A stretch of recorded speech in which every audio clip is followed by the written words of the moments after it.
decided to launch Planet Mary Claire after getting so many letters from readers telling us how much they love to travel.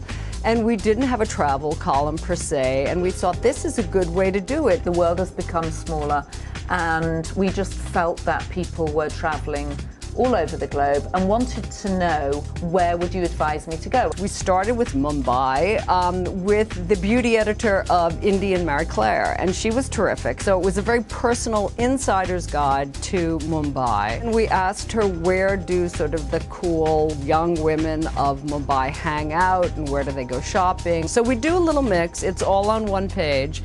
And it's sort of a taste of a fabulous city. We're doing New York for September. Of course, there are tons of great restaurants and bars in New York City, but I think one of the coolest places to, have a drink after work with friends is to go up to the roof of the Metropolitan Museum of Art, and you can watch the red-tailed hawks building their nests on the apartments along Fifth Avenue. It's really spectacular. My favorite thing to do in New York City is karaoke. I like to go to Sing Sing on 8th Street in the East Village. In other cities, you have the old karaoke bar scenario where you're doing it in public and it's embarrassing. But here, you can go to Japanese-style karaoke and get your own room with your friends with strobe lighting, and you pick all the songs, and it's a lot of fun. I do a lot of outdoors things. I also go to Brooklyn Bridge Park, or I'll walk around Dumbo, which to non-New York people stands for down under the Manhattan Bridge overpass, which doesn't sound very scenic, but it's adorable and quaint. It's sort of old New York. It has cobblestone streets, and it still has the tracks from rail cars there. And there's also a really good chocolate store on Water Street nearby there that makes iced or cold hot chocolate, which is delicious. In New York, my absolute favorite restaurant is a tiny little sushi place in the East Village called Sharon. It's on 6th Street. They have the most amazing rolls, and they have a early bird special, which we try to get to every Friday, which is like 3 incredible rolls for $10. I love shopping around Greenpoint in Brooklyn, actually. There are a lot of great little shops that are opening up that are unique on Franklin Avenue. Oh, and anytime you can see a show at Bowery Ballroom, it's the best venue in New York City. I would tell people to probably leave Manhattan and to even explore beyond Brooklyn, because, New York is a really big city and there's a lot to see. I would recommend readers visiting New York go up to the Bronx Zoo, and then afterwards go over to Arthur Avenue for Italian food in the Bronx. It still maintains a lot of its old world charm that Little Italy in Manhattan has lost. I still like people to go and get a taste of old New York, because people don't associate a city like New York with all its skyscrapers and its modern buildings with having a history. But downtown, whether it's Greenwich Village or Tribeca or the Meatpacking District, I still recommend to people. Avoid Midtown at all costs. Lower East Side, West Village, you can't go wrong.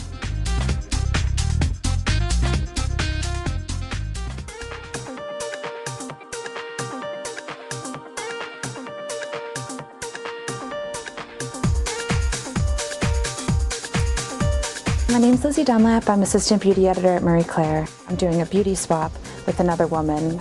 It's more of a switching beauty routines and lifestyle. So she's high maintenance, I'm low maintenance.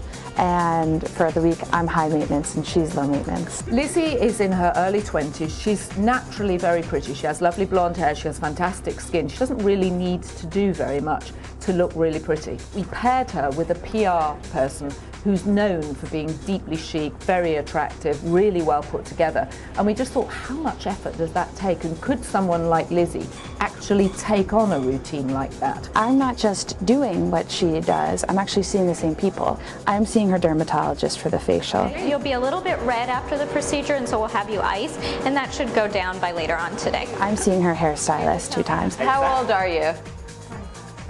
25? Yeah. Okay. I am 13 years older than you. Okay, so it's 13 years of learning how to do your makeup and blah, blah, blah, blah, blah, and not being able to get away with being so cute and adorable as you are. It's all about hair. It's always been about hair for women. And in fact, Jenny was saying that if she's fine without the makeup, but it's the hair that's really bothering her this week. I have hair envy now. They had apparently a sort of fascinating time. They were both psychologically sort of torn apart by this because you get used to your routine. I'm highly aware of the way that I look and the way that it comes across being very put together, which is pretty cool. And it's different for me because I'm normally like girl next door-ish. It's pretty great living her life for a week.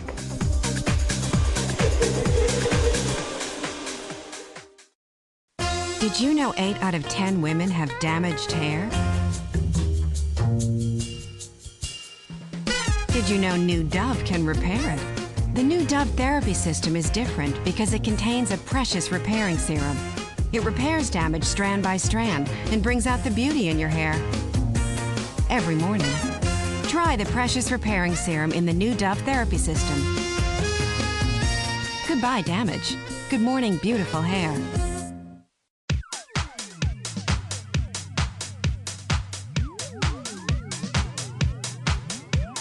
Today we are shooting our English Country Cottage story, which is a 14-page fashion feature for our October issue. There were so many English country inspired trends on the runway. Everybody covered it in some way or another.